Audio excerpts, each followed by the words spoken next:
kata macam mana nak positionkan company kita di kalangan ramai-ramai pesaing yang lain kan, lain daripada orang lain, dan ialah still dapat untung daripada kek yang kita share tadi, kek tadi. Okay, so itu saja proposal saya. Terima kasih. Terima kasih kepada para panel. Okey, tadi kita dah cerita tentang pandemik COVID-19, cabaran dan juga strategi yang dihadapi, yang dijalankan. Kini, apakah harapan pihak tuan-tuan dan puan-puan kepada pihak kerajaan yang ingin diketengahkan untuk menaikkan industri pelancongan di Negeri Sembilan? Kita mulakan dulu dengan Encik Zikri. Okey, terima kasih. Saya sebenarnya harapan saya pada kerajaan Negeri Sembilan ni agak besar. Sebab saya duduk, saya stay di Port Dickson. Okay, dan tempat pelancongan saya itu, fasilitis pelancongan saya pun di Port Dickson. Jadi saya hanya bercakap tentang Port Dickson. Okay, sebenarnya Port Dickson ni adalah salah satu kawasan yang senang sangat untuk di-develop, yang hampir sama dengan Batu Feringgi di Pulau Pinang, yang hampir sama dengan Melaka, dan hampir sama dengan Desaru di Johor Bahru. Laluan dia memang senang, sebab lagi pun pantai dia boleh mandi, berbanding dengan pantai Melaka memang tak boleh mandi. Betul kan? Okay, Port Dickson senang develop. Saya suka travel, pergi ke Bangkok, mana saya pergi travel. Jadi saya suka tengok tempat orang. Harapan saya pada hari ini sebelum PKP yang ini PKP, saya buat harapan satu yang barulah untuk kerajaan. Sebelum PKP, saya mahukan satu kerajaan negeri, terutamanya kerajaan negeri, developlah kawasan Pantai Bidi. Kalau anda boleh tengok, kalau anda rajin, nanti adik-adik semua, student semua, kalau nak pergi, anda pergilah berjalan jauh sedikit luar daripada kawasan Malaysia. Saya pernah pergi Pattaya. Pattaya ni adalah salah satu kawasan yang kita panggil sebagai kawasan gelap pada waktu malam. Saya sebut kawasan gelap je lah. Pada waktu siang, perubahannya berubah 365. Kawasan tersebut, pantai-pantai tersebut menjadi satu tarikan family punya pelancongan. Family lah, kita panggil family. Saya pun tak tahu apa saya sebut tadi. Family punya kawasan, di mana pantai pelancongan pantai tersebut, di pesisir pantai disediakan speedboat. Anda bayangkan speedboat. Jadi saya nak cuba terangkan. Sebelum ni kita dah pernah buat proposal kepada pihak kerajaan negeri pada sebelum kerajaan diambil alih. Okay, kita pernah buat satu proposal pada kerajaan dahulu, iaitu yang mana kita nak tengok kawasan Pantai Pidi digunakan sepenuhnya sehingga ke tengah laut. Okey, ini adik-adik semua student pun boleh, kalau ada idea, boleh ketengahkan juga. Okey, boleh buat modul untuk pelancongan, bukan hanya bekerja dengan individu pelancongan kan. Okey, anda pun boleh buat proposal. Okey, anda bayangkan di Pattaya, apa yang saya lihat. Saya pergi Pattaya. Saya lihat di sana, Pattaya ni salah satu tempat Thailand yang kita panggil sebagai kaya dengan ekosistem, kaya dengan aktiviti pelancongan. Walaupun mungkin dari segi bad side dia mungkin ada yang tak bagus, tapi kita ambil yang positif side, yang benda yang baik. Okey, Pattaya, tahu tak, di pesisir pantai disediakan lebih kurang dalam 50 speedboat. Speedboat tu, okey, speedboat tu bila anda nak naik, anda kena bayar RM40 satu speedboat, seorang RM40. Apa tugas speedboat? Tugas speedboat tersebut diibaratkan macam teksi. Tahu teksi? Dia akan hantar anda di tengah-tengah laut nanti, di pesisir pantai laut. Ada tu pelantar besar. Pelantar besar. Besar pelantar tu, bukan sekecil, besar juga lah. Kira separuh padang bola. Pelantar tu dibina. Okey, dari sudut pelancongan, bagus di atas pelantar besar itu ada pelbagai aktiviti. Ada aktiviti, tak salah saya, paragliding yang jenis kita buat parachute netboat, parasailing, yes, parasailing. Dan di atas pelantar itu juga ada terjadinya satu sosioekonomi di mana orang penduduk kampung boleh menjual di atas tu. Jadi tugas kita yang pelancong-pelancong di atas pelantar tersebut sambil menikmati makan kat atas tu, makanan ringan, kita boleh buat aktiviti lain yang disediakan. Satu, parasailing, yang top lah. Jadi taksi ni dia letak kita selama 1 jam, okay, kat situ atas tu. Tapi kalau sekiranya kita tak nak duduk atas tu lama, kita naik taksi yang kedua pun boleh, tak perlu bayar. Sebab taksi ni cantik sekali saja. Okay, dia bawa kita ke tengah laut. Ada disediakan satu tongkang. Tongkang besar. Tahu tongkang tak? Tongkang tu macam kapal lama. Ha? Bukan pati. Tongkang ni macam satu, kalau anda pergi ke alam, macam kapal besar. Kapal besar. Besar kapal tu. Okay, di atas kapal tu macam tak berjalan lah sahaja lah. Memang dah dilupuskan supaya memang tak boleh gerak. Enjin tak gerak. Okay, dia duduk stay kat situ je, atas tu. Di atas tongkang tersebut, dia buat lagi aktiviti. Dia jual, dia ada buka kedai-kedai kecil yang menjual kelapa kat atas tu. Tapi kita kat tengah laut ni. Kita kat tengah laut. Okay, sampai di atas kapal tersebut ada aktiviti diving yang jenis pakai globe yang berjalan atas dalam air tu. Snorkeling pun ada buat. Dia ada lagi disediakan kita globe. Tahu macam globe, macam kita angkasawan astronaut tu, tapi disebekalkan oksigen, kita berjalan dalam air. Betul. Kalau kita nak buat diving, kita kena ambil course, betul, underwater. Tapi yang ini disediakan benda tu untuk kita berjalan dalam air, dasar air, tengok ikan dalam tu. Dia jaga coral kat situ, dia masuk ke situ. Tapi yang tu kena bayar lah. Apa saja aktiviti kat situ kena bayar. Macam-macam lah. Aktiviti yang dah bagi makan ikan, dia bagi sediakan makanan, dan dijual pada anda, ada bagi makan ikan. So semua aktiviti kat situ ada kat situ. Okay, walaupun tongkang tu anda tengok macam, tongkang buruk, tapi bila anda naik tu, anda nampak macam, wow, ini kan pelancongan di negara luar, Thailand. Okay, habis itu dia letak dalam 1 jam. Kalau anda rasa nak lebih 1 jam, terpulang anda lah. Kalau anda rasa nak kurang 1 jam, pun terpulang anda. Okay, dia letak kat situ, anda rasa macam, okay, next lah, aku naik boat. Kita naik boat balik, dia bawa lagi satu lagi, tongkang khas. Tongkang tu dinamakan timpak tongkang. Tahu timpak? Dia ada satu macam roller coaster, nama benda tu Glosor, yes, slide, Glosor tu kan, Glosor air. Lepas tu dia ada macam ada macam tali, kita boleh bergayut terjun dalam air. Semua kat situ ada. Semua komplit ada kat situ. Dia macam-macam ada kat situ. Mana jadi timpak kat situ. Kita masuk, kita bayar kat dia RM10. Ada tongkang lain yang kita kena sewa private. Dalam tu ada homestay. Dalam tongkang kapal tu ada tempat penginapan untuk family trip. Tidur kat dalam tu, barbecue kat situ, buat grouping kat situ ke, macam tu. Anda ada kawan semua kan kat situ. Anda nampak. Jadi last kali dia punya station, anda naik boat, anda pergi satu pesisir pantai khas yang anda boleh mandi. Kat situ macam-macam kedai jual. Okay, dari segi sudut pelancongan, anda nampak tak bagaimana orang luar, contohnya Thailand, menggunakan keseluruhan kawasan industri pelancongan bukan hanya untuk mandi-manda tepi pantai saja. Dia gunakan keseluruhan tempat. Betul tak? Jadi di segi pelancongan, anda bukan hanya fokus aku nak kerja hotel, no, tak. Anda boleh buat satu modul proposal. Aku ceritakan pelancongan. So aku nak create something kat tempat PD ni. Macam mana aku nak buat? Betul tak? Okay, itu selepas. Okay, jadi masa tu saya hantar proposal dengan kerajaan dulu. Mungkin proposal tak boleh juga pakai, mungkin segi kos apa semua tak menantikan lah. Okay, jadi pada hari ni selepas COVID, betul, selepas COVID, plan tu masih boleh diguna pakai. Tapi hari ni plan saya sendiri selepas COVID dah berubah. Tadi plan tadi hanya plan yang kita boleh propose daripada kerajaan, apa yang saya harapkan pada kerajaan.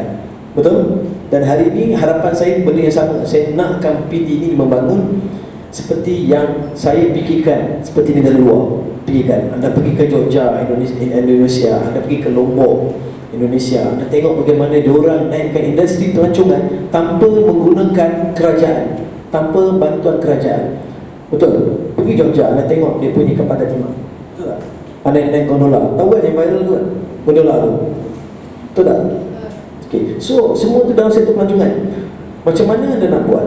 Anda tengok Indonesia, macam mana dia kreatif dia buat. Dia gunakan naik gondola tu. Seriously, saya first time naik, yakin tak yakin aku naik. Dia betul-betul pakai roda basikal, rim basikal. Betul kan? Rim basikal. Aku kata betul tak betul benda ni. Pakai tali pun, bukannya tali kita panggil high rope tau. Tali yang statik ke, dynamic ke, yang kita panggil, kalau macam kita main F-Sling ke, ni kita panggil statik dengan dynamic tau. Dia ada dia punya requirement dia tau. Dia kena ada sertifikat dia. Okay? Tapi di Indonesia betul-betul pakai tali lembu. Tahu tali lembu? Tali ikat lembu tu untuk tali kita. Yakin tak yakin tawakal lah. Tapi ramai ni. Sangat ramai ni. Jadi dari segi sudut pelancongan, anda kena kreatif, anda kena buat something. Walaupun tak ada bantuan daripada kerajaan nak bantu kita. Anda kalau segi sudut berapa ramai? 30 orang. 30 orang ada idea. Anda ingat semua kerajaan nak bantu anda 30 idea tu? Belum tentu. So anda kena bina platform anda sendiri. Okay? Dan hari ini apa yang saya harapkan pada kerajaan hari ini, Kalau boleh saya mahu kerajaan tengoklah negara luar. Okay? Lihat negara luar, bagaimana negara luar berkembang. Okay? Terutamanya dari segi pelancongan, satu, dari segi facilities, aktiviti pelancongan itu penting. Penginapan dah banyak. Penginapan dah cukup banyak. Dah tak perlu lagi penginapan banyak-banyak kat bilik ni, rasa dah cukup banyak lah. Betul tak? Banyak yang ada, banyak yang dah abandon, tutup. Okay, dah cukup banyak. Tetapi facilities yang kami perlukan. Sebab pelancong, anda semua pergi melancong, anda nak tidur ke nak jalan? Betul-betul, jalan. Anda nak buat aktiviti, betul-betul. Kalau semua aktiviti, benda yang sama yang anda buat, anda nak tak? Tak nak. Anda mesti nak cari benda yang baru, betul-betul. Suatu platform, macam saya di dunia edukasi juga, saya ada dunia edukasi, kami terpaksa bina satu platform khas untuk kami. Contoh anda pergi PKB. Dekat sana operator untuk rafting ada 4 ke 5 operator. Organizer ramai lah. Okay. Lepas tu dibina satu lagi di bawah grup rentas di Jambatan KKB. Ada pernah tengok Swing yang bergayut? Pernah tengok kan? Tu orang luar, operator daripada kita macam itu lah. Macam saya juga, macam bos saya juga. Kami yang bina platform, terpaksa bina platform untuk buat something. Okay? Dan kami kalau boleh, apa yang kami harapkan, apa yang saya harapkan, kerajaan bantu, bukan kekang. Okay? Sebab hari ini minta maaf saya tidak kata apa-apa tentang kerajaan, tidak. Tetapi terlalu banyak kekangan daripada bantuan. Okay? Kekangan lebih banyak. Oh, ni tak boleh nak buat.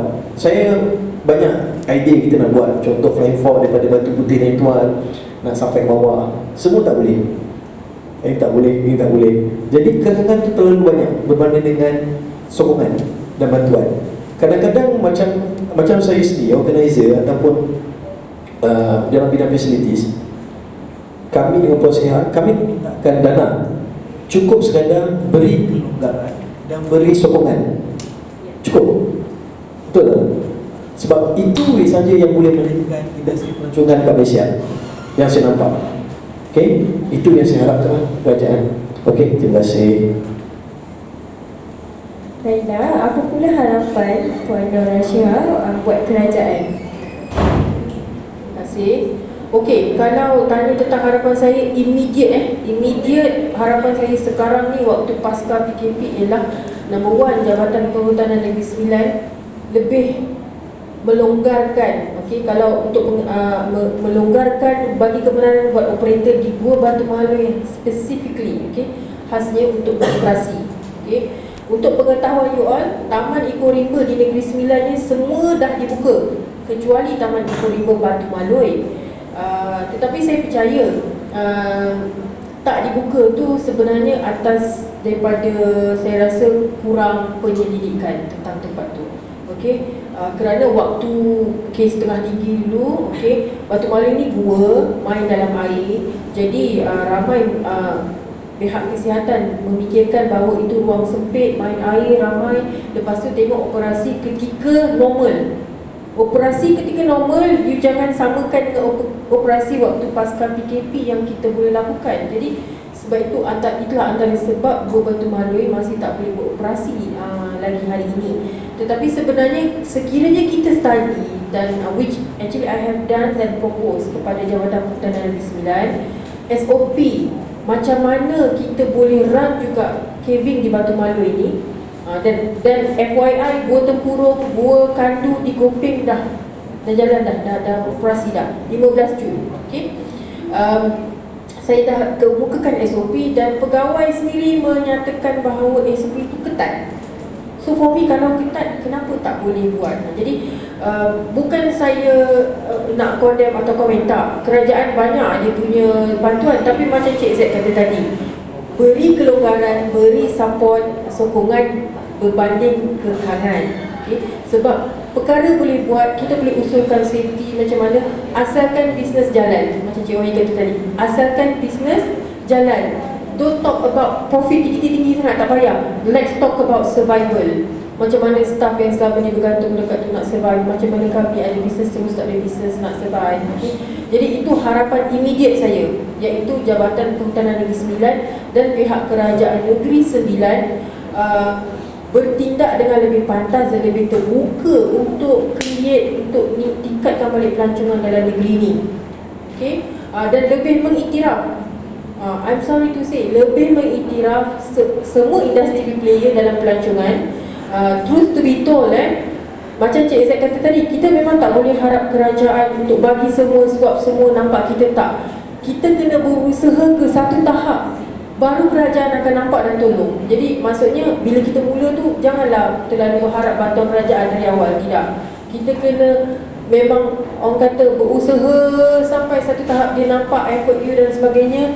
Masa tu mungkin kita akan mendapat perhatian dan bantuan dan sokongan yang diperlukan daripada pihak kerajaan. Dan saya berharap satu lagi, secara in general, Kerajaan Negeri Sembilan lebih proaktif dalam mempromosikan pelancongan di Negeri Sembilan seperti negeri-negeri lain. Okay? Untuk pengetahuan, banyak negeri lain yang, negeri apa yang pertama sekali buka dia punya pelancongan during PKP, after PKP? Sabah. That was a very brave and bold action by the Menteri Besar Sabah. Kenapa? Kerana dia sedar, nampak dan iktiraf bahawa pelancongan adalah salah satu income untuk negeri itu. Jadi kemudian baru saya nampak Kerajaan Negeri Pahang, Kerajaan Negeri Terengganu, East Coast. Okay? Jadi saya haraplah, teramat berharap, Kerajaan Negeri Sembilan lebih proaktif, lebih memandang kepada industri tourism ni, player ni, okay, bahawa kami sebenarnya ada menyumbang sesuatu. Okay? Tidak besar, kecil, tapi promosi yang kita buat tu, okay, macam saya mempromosikan biodiversiti hutan, keindahan hutan dan sebagainya, kita sebenarnya adalah membantu juga kepada Jabatan Kehutanan untuk mempromosikan keindahan hutan di Negeri Sembilan. Jadi itulah harapan saya yang teramat sangat. Terima kasih. Baiklah, apa pula harapan Tuan Wahyi yang ingin diketengahkan kepada pihak kerajaan? Dekat sini ada orang kerajaan ke? Ada. Okay, sorry. Okay, mana harapan? Saya ada satu cerita. Saya every time kita nak renew kita punya lesen, kita kena pergi training tau, under MATA, Malaysia Association Tourism macam tu lah. And then dikendalikan dianjurkan juga oleh Kementerian Pelancongan lah. So salah seorang peserta dalam tu ditanya lah, dia ni ada bas tau, bas persiaran. So dia kata dia bas dia tu untuk bawa pelancong, tapi kadang-kadang ada juga makcik-makcik dekat kampung tu nak pergi kenduri kahwin. So bas pelancong ni dia punya syarat dia, bila you nak bawa, you nak gerak, you kena ada pelancong, pemandu pelancong. So okay, tak ada masalah. Tapi bila dia nak bawa makcik-makcik nak pergi kenduri ni, takkanlah nak hire pemandu pelancong. Lepas tu dia punya dia charge lah dekat orang kampung tu dalam RM600 untuk pergi kenduri kahwin. Sampai on the way jalan dia kena tahan, and then dia kena saman RM3,000 sebab tidak ada pemandu pelancong. Nak pergi kenduri kahwin je. So yang pegawai tu tak dengar kata lah, you kena saman apa semua. So dapat duit sewa RM600 tapi kena bayar denda RM3,000. So benda tu tak logik. So harapan saya lah, kalau boleh government ni dia tengok balik lah, janganlah terlalu ketat, janganlah terlalu nak follow semua kan. So orang nak cari makan. Tambah-tambah sekarang ni dalam keadaan PKP, orang semua struggle semua. Dan government pun dah pambik banyak. Mungkin dia akan nak kena penalti tu, penalti ni semua kan. So saya ada kawan juga, dia buka restoran. So orang datang restoran dia tiba-tiba macam meja tu dirapatkan. Dia kena denda, kena tutup restoran dia 7 hari. Dia dah masak ni 50,000 lauk, tak boleh jual. 50,000 ringgit modal untuk dia dapat tu. Tutup tu 7 hari. So yang tarik meja tu customer dia sebenarnya boleh bicara lah. You tengok orang tarik meja, and then you bagi amaran semuanya lah, nanya orang macam tu kan. And then satu lagi story kawan saya juga, dia ni buat batik, batik tu semua. So dia orang ni ada persatuan batik-batik ni. And then dia kata dalam persatuan dia cakap, industri batik Malaysia ni dah tak boleh pergi dah sebab tak ada orang nak kerja dalam industri batik. So pihak kerajaan pula tengok, tak ada orang nak kerja ke dekat kilang batik semua. And then apa yang kerajaan buat adalah kerajaan pergi wujudkan pusat-pusat latihan untuk buat batik. So banyaklah budak-budak ni pergi belajar apa semua, keluar. Maksudnya bila budak-budak ni keluar nak pergi kerja dekat tempat buat batik ni, siapa nak kerja? You all nak kerja ke kalau gaji RM400 sebulan? Tak. So dekat situ sebenarnya kadang-kadang orang yang industri tu dia cakap benda yang salah. Sebenarnya bukannya tak ada orang nak kerja dekat industri batik, tapi siapa nak kerja dengan kau kalau kau bayar gaji RM400? Okey, so kenapa syarikat-syarikat industri batik ni dia tak boleh nak bayar gaji besar? Sebab dia tidak ada ilmu, dia tidak ada brand, dia tidak ada marketing strategi dia, branding dia tak tahu semua kan. And then macam kereta sewa pun sama juga. Saya pernah cakap, kalau you nak buat kereta sewa ni, dalam industri kereta sewa ni dia ada 2 level, dia ada 2 kasta. Satu kasta kalau you ada kroni-kroni tu, you boleh buat duit lah kan. Tapi kalau you ni rakyat marhin, you nak start dengan undang-undang, dengan dia punya SOP tu semua, you backup dulu.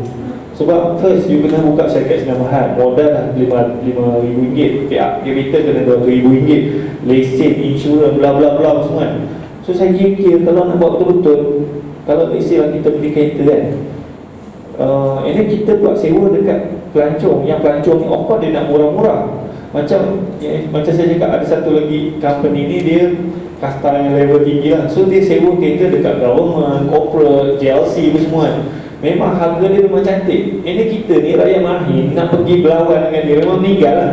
Sebab tu saya cakap, kalau kita follow apa yang government buat ni kan, kena syarikat senam mahal, tiap kita RM200,000, kena ada office, kena ada permit, kena ada insurans, bla bla semua. Memang you bankrupt dulu.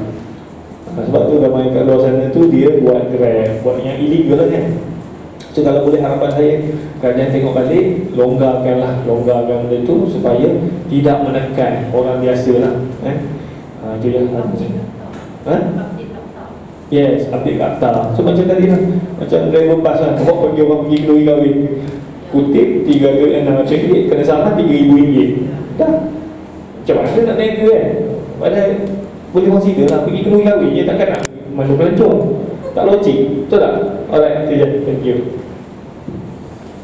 Baiklah, melalui berbicara pada hari ini, kita sedar bahawa wabak COVID-19 telah memberi kesan yang besar dan buruk terhadap industri pelancongan Malaysia.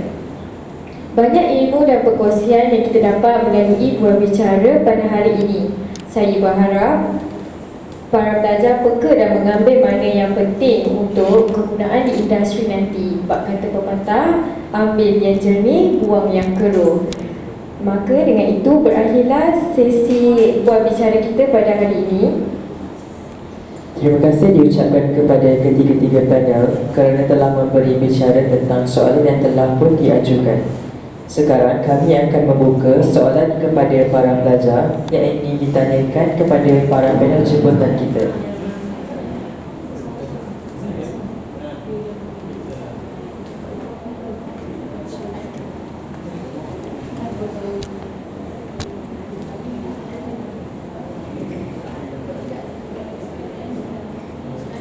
Saya Nurdini, ingin bertanyakan pendapat puan-puan. Agak-agak kesan ini berapa lama kepada industri pelancongan dan juga ekonomi negara?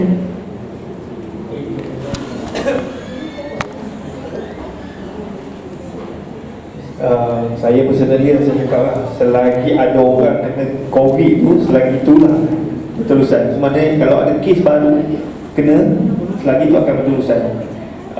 Macam even sekarang ni pun, walaupun kita dah start buka balik, dah start ada kes baru.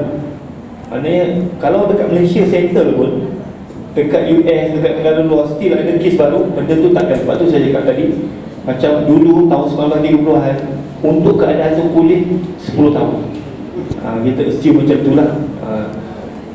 Tapi itu kes lain. Yang ini kes wabak kan. Wabak. Dulu kes ekonomi tu, bank tak ada duit nak bagi kat orang. So itu pun dia ambil masa 10 tahun. Macam ni, hari ni pun semalam pun tengok ada kes dah meningkat balik. So kalau ditutup lagi, lagi parah lah. Alright, so saya tak harap sangat. And then macam saya cakap ni, kalau benda tu tak kena pergi, kau tak payah langgar lah kan. Kau pusing buat benda lain lah. Faham tak? Alright.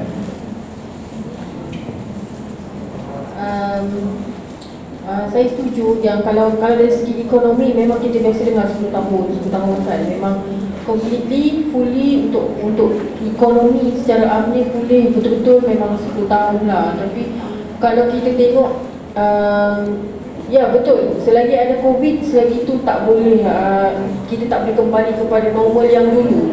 Okey, tetapi dengan normal yang baru plus with kelonggaran dan sokongan dari kerajaan, okey, plus tutup sempadan, okey, sebenarnya saya nampak immediately PKP buka, orang terus nak travel. Okay. Jadi kalau immediately memang ada nampak trending orang macam travel mana-mana accommodation yang macam buat sale waktu PKP. Memang bila PKP je boleh rentas negeri je penuh okey kan. So kalau macam short term punya orang kata improvement tu dalam masa 2 ke 3 tahun insya-Allah. Tapi kalau boleh sepenuhnya memang 10 tahun lah. Okey, anggaran untuk pulih macam saya cakap tadi, saya setuju dengan dulu panel 10 tahun. 10 tahun untuk pulih. Tapi bukan bermakna 10 tahun tu tak ada langsung income. Ada income. Tapi dulu yang sebelum COVID, kami ni boleh berlari. Faham Sekarang ni kami tu masih merangkak. Merangkak. Mungkin lagi 5 tahun masa tu boleh bertatih. Lepas 5 tahun lagi barulah boleh berjalan. Kita tahu. Selagi ada COVID, selagi tu kami dalam bisnes pelancongan sentiasa berjaga-jaga, sentiasa berwaspada. Apa saja yang berlaku pasti ada efek. Okey, terima kasih.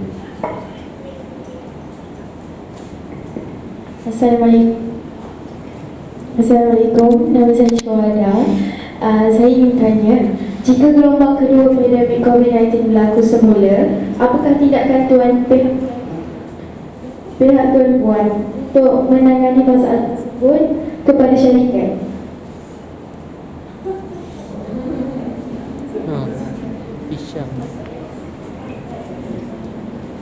Saya ulang semula soalan saya. Jika gelombang kedua pandemik COVID-19 berlaku semula, apakah tindakan pihak Tuan Puan untuk menangani masalah tersebut kepada syarikat? Saya lagi ke? Okey, terus terang saya cakap ni personally lah. Sebenarnya saya bersyukur PKP sebab masa tu lah kita nak restructure balik company government bagi moratorium, loan tak payah bayar apa semua kan. Lepas tu banyak orang kena buang kerja. Buang kerja tu tak bagus, tapi yang bagusnya adalah kita boleh tarik orang yang bagus untuk masuk dalam company. So masa PKP tu kita ada masa 6 bulan untuk strengthen the company. Kita betulkan balik company, kewangan semua, and then cari orang yang betul semua. And then kalau PKP tu start balik, so apa yang saya buat adalah macam pelancongan tu memang tak boleh nak cerita lah kan. So saya akan fokus kepada e-commerce. So saya, even sekarang ni saya tengah ambil kita punya e-commerce. Saya nak buat macam macam mana nak cakap, Pernah dengar tak CJ Workshop? CJ Workshop kan, CJ Workshop tu kalau dekat TV dia cerita, dia jual produk kan. So saya sekarang ni saya sedang membina mini CJ Workshop. So maknanya saya punya stokis-stokis ni yang jual produk ni, dia orang duduk dekat rumah, dia beli stok daripada saya, rendang ke, kambing ke, ni kambing sun, acar buah, ada macam-macam lah. Yang supply IKS ni yang supply barang kat saya supply dekat saya punya stokis.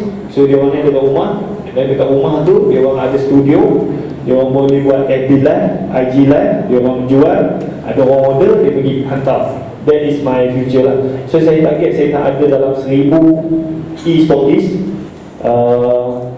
and then sebulan dia orang restock dengan saya produk RM3,000. Cuba kira RM3,000 kali dengan 1000 berapa? RM3,000 kali dengan 1000 300,000. Betul? RM3,000 kali dengan 1000 3 juta kan? 3 juta kali dengan 12 apa? 36 juta. So that is potential. Saya sebelum ni buat 5 juta. Sekarang ni aku bila PKP e-commerce je boleh dapat potensi 36 juta. 360 juta. Saya matematik lemah sikit. Orang yang bagi jawapan tadi kan? Betul tak? 3,000 kali dengan 1000. And then saya sekarang sedang membina e-stokis dekat Brunei, Singapore, and then the whole Malaysia. 1000 e-stokis. Seorang beli saya RM3,000 je sebulan. And then saya punya e-stokis dah ada yang beli RM15,000 sebulan. 36 juta. So that is future. Saya sebenarnya seronok juga PKP, tapi bukannya buat bersyukur. Benda tu macam saya cakap, Allah tutup pintu satu rezeki, dia buka lagi pintu rezeki lain. So cara kita you all habis belajar ni pun actually boleh jadi dropship. Saya dah tunjuk tadi saya punya student kan, saya punya anak murid, dia masih belajar tau dekat UiTM Perlis. Ada anak seorang dah kahwin, dia paling muda lah. Sebulan dia punya income RM1,000 jual payek. Potensi itu sangat besar. Nak dan tak nak je. Alright? Nanti cikgu pun nak jadi dropship kan. Okay, alright, thank you. Apa soalan tadi? Apa soalan tadi? Apa yang kalau jadi gelombang kedua? Wow. Gelombang kedua tu menyebabkan PKP ke tak? Menyebabkan mungkin Kalau dia menyebabkan PKP, well, dari segi business adventure ni memang terus ni lah. In fact, saya pun dalam keadaan bersiap sedia. Sebab sepatutnya dalam less than 2 weeks, saya sepatutnya ada buat my first job after PKP. Yang maksudnya yang saya turun padang buat, okay, iaitu berkayak di hutan Belum, di Greek sana. Okay, saya buat ekspedisi 2 hari 1 malam. So kalau sebenarnya dalam as we speak ni, dalam masa 10 hari yang akan datang pun kita tak tahu sebab kuman tu kan dia merebak exponentially kan. Semalam dah 39. So in terms of business adventure, I takkan tutup lah, not close down. Tapi macam yes, it would affect me totally macam PKP pertama. Tetapi dia akan membuatkan saya lebih aktif explore peluang macam contoh tadi lah. I mean, nak tak nak, even though that's not my passion, tapi kita minat makan kan, so why not kita pun explore lah dalam food business. Memang food business, delivery business, itu dua yang naik waktu PKP. So nak tak nak kena explore. Okay? Saya sebenarnya pun food business sekarang. Okey, sebenarnya plan tu kalau PKP 2 tu sebenarnya kalau bukan plan 1 dah boleh pakai dah. Plan A, B, C dia tu A, B, C sampai Z tu dah guna masa PKP 1 lagi. PKP 2 ni kalau jadi, so plan dia memang berubah. Okey. So saya setuju juga. Bisnes makanan adalah bisnes yang paling bagus melalui online. Bisnes online makanan ni benda yang paling bagus sebab orang rumah dia tak jual apa. Dia makan kerja dia. Betul. Apa lagi nak buat? Tengok handphone bukan boleh kenyang. Makan saja boleh kenyang. Betul tak? Nak buat aktiviti lain tak boleh. Takkan nak jual basikal pun tak boleh nak jual, tak boleh guna. Jadi yang benda yang paling bagus adalah industri makanan. Jadi saya percaya adik-adik semua ada kreatif dalam makanan. Betul kan? Banyak suka-suka benda hipster food. Apa hipster food kan? Cuba anda bayangkan, fikirkan bagaimana nak buat satu benda makanan yang boleh anda promosikan sekiranya terjadi gelombang kedua. Sebab bila jadi gelombang kedua, kita semua akan kat rumah. Okay? Dalam rumah saja kita duduk. Jadi kena do something untuk mendapatkan income. Jadi saya setuju dengan kedua panel. So, dan memang saya pun akan fikirkan produk makanan untuk di rumah juga. Okay? Itu yang saja yang terbaik. Okay? Okay, terima kasih. Ada soalan lagi ya? Ya, Assalamualaikum dan selamat pagi. Saya Muhammad Fitri. Jadi saya nak tanya, boleh tak pihak tuan dan puan berikan pendapat positif dan negatif? Seperti yang kita dapat tahu, masa PKP dahulu, tiada seorang pun yang dibenarkan keluar ke mana-mana ataupun melancong walaupun dalam domestik, dalam negara kan. Tapi selepas kerajaan melepaskan ataupun memberikan arahan PKPP, pemulihan diberikan, seperti saya yang saya dapat tahu, di Port Dickson sahaja, pantai peranginan yang terdapat di Port Dickson saja telah didatangi oleh ramai pelancong. Dan juga seperti yang kita diingatkan oleh kerajaan, perintah penjarakan sosial harus diterapkan dan juga memakai pelitup muka. Tetapi pelancong-pelancong tidak mengendahkan arahan yang diberikan. Jadi saya punya soalan adalah, boleh tak pihak puan dan puan berikan pandangan positif dan negatif terhadap sikap seorang pelancong tak untuk bergerak ke kawasan pelancongan? Okey, terima kasih. Soalan ni macam Saud Suleiman. Betul? Kan? Macam Saud Suleiman. Okey. Pendapat saya begini, kalau segi sikap ni sebenarnya sebelum PKP lagi sikap dah ada. Betul? Sikap manusia ni sebelum PKP dah ada. Sebagai dalam industri pelancongan, dalam industri guide, saya guide juga dan saya pun guide. Kami kalau bawa peserta, benda yang perlu ditekankan adalah kebersihan selain daripada keselamatan. Okey. Memang pelancong ni satu bukan kata masalah, tidak. Dari segi norma kehidupan mereka, kalau yang ada fikirkan tentang kebersihan, maka dia automatik akan bersih. Betul? Dia kalau tak bersih ni, buatlah macam mana pun, walaupun tersampah depan dia tak buang kat sini. Betul tak? Dia sebenarnya kebersihan bagi saya dari segi sudut positif dia perlu diterapkan, minta maaf saya kata, di rumah dan dibawa ke sekolah. Anda beruntung, adik-adik semua sudah pun beruntung, sebab kita tak payah nak bawa lantai. Ni kita sentuh buat kebersihan kebersihan, tak payah nak bawa lantai. Sedangkan saya baca, kita tengok dalam Facebook lah, di Jepun start daripada darjah 1, habis saja waktu kelas anda kena mop lantai. Betul? Kan? Didikan yang begitu sepatutnya ada, barulah dia akan implement kepada kehidupan dewasa nanti. Bila pelancong datang PD, dia start mengapa? Okay? Kotor disebabkan pelancong PD. Tapi nak marah pun tak boleh juga. Tapi dia sikap manusia memang tak boleh nak diubah. Okay? Naik gunung, buang barang, kata aku cinta alam sekitar, aku sukakan alam sekitar, aku nak tengok sunset.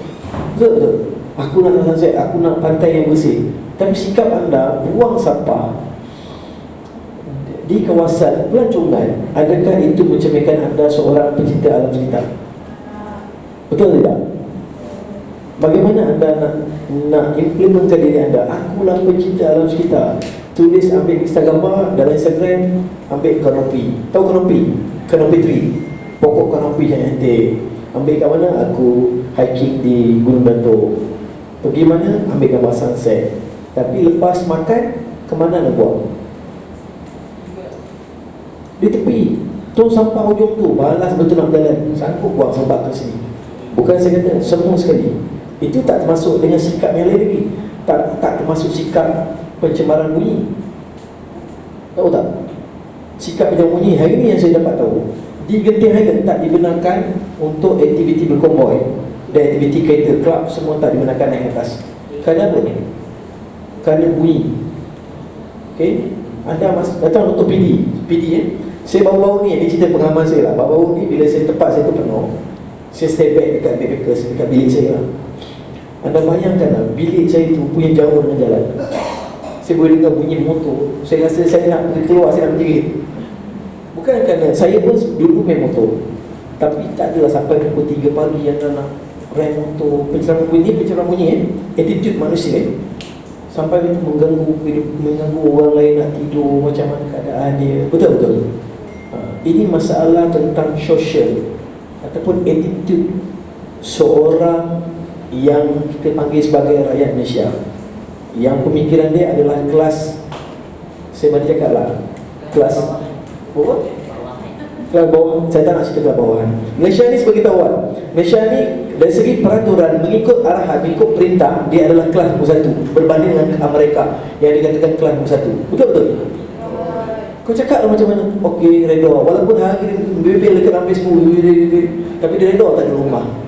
Reda kan? Tak ada macam kat mereka maki amun, berjalan buat demo, nak lawan kerajaan. No. Even apa yang jadi kat Malaysia ni tetap diikut perintah. Yang masalahnya adalah attitude, sikap untuk buang sampah. Itu je kita masalah. Okey? Itu sikap kita.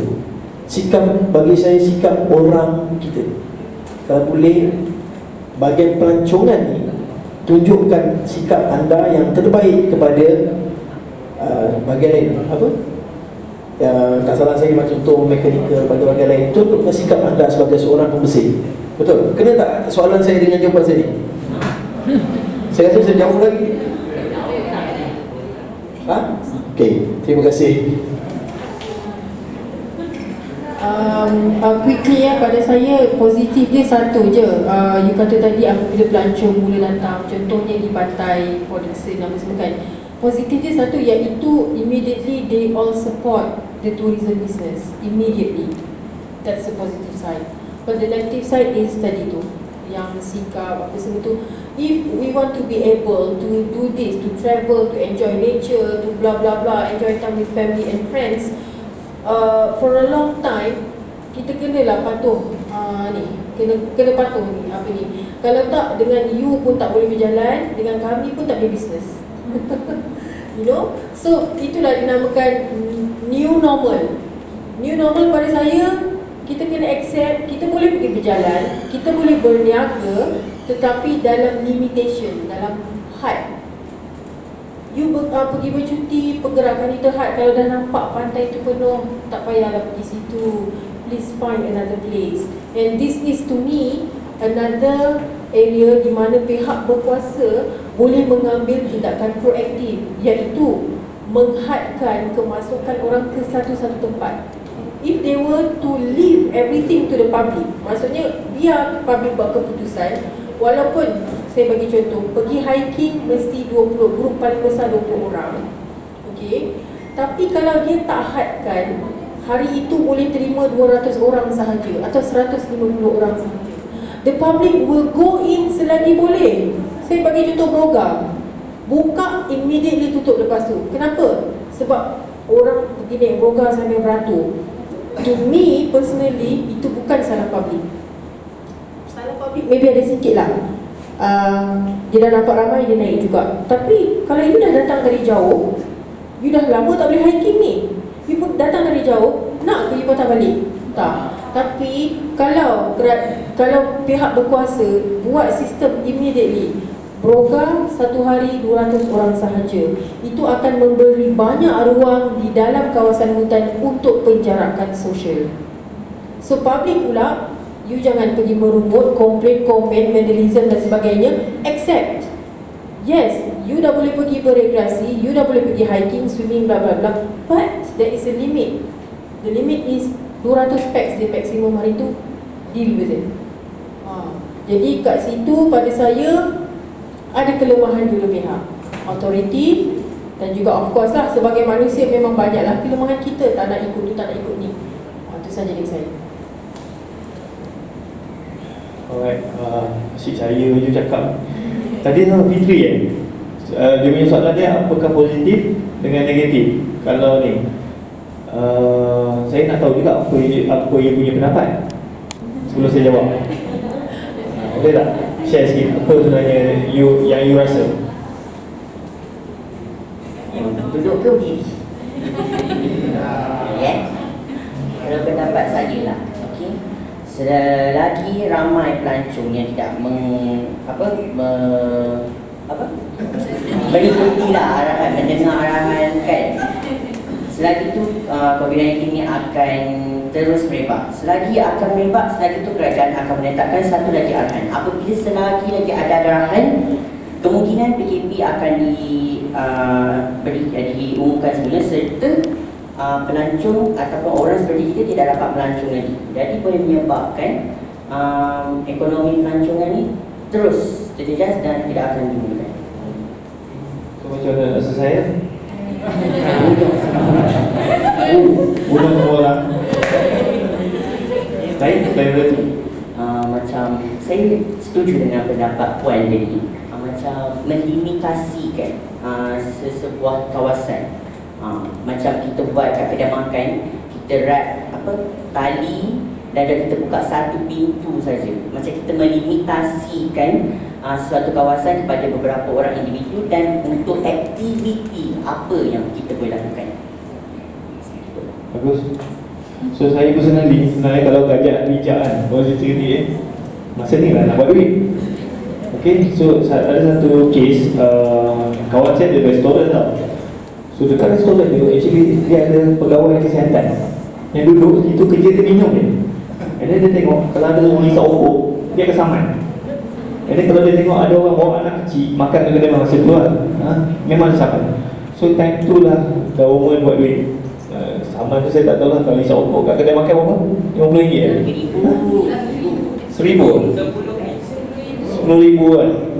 Kalau macam ada kawan saya, dia buka restoran, masa tu budak kecil tak boleh masuk tau. Lepas tu yang customer tu marah-marah nak bawa lah. So kawan saya ni paksa bagi juga customer ni duduk. So dekat restoran tu memang ada pegawai kesihatan, tunggu je pak kena saman. Kawan saya yang owner restoran tu kena saman, customer tu pun kena saman.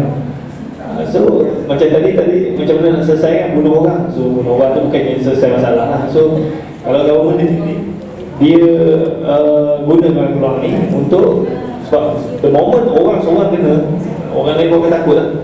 Kan macam kena pakai face mask, lepas tu tak boleh nak pergi ramai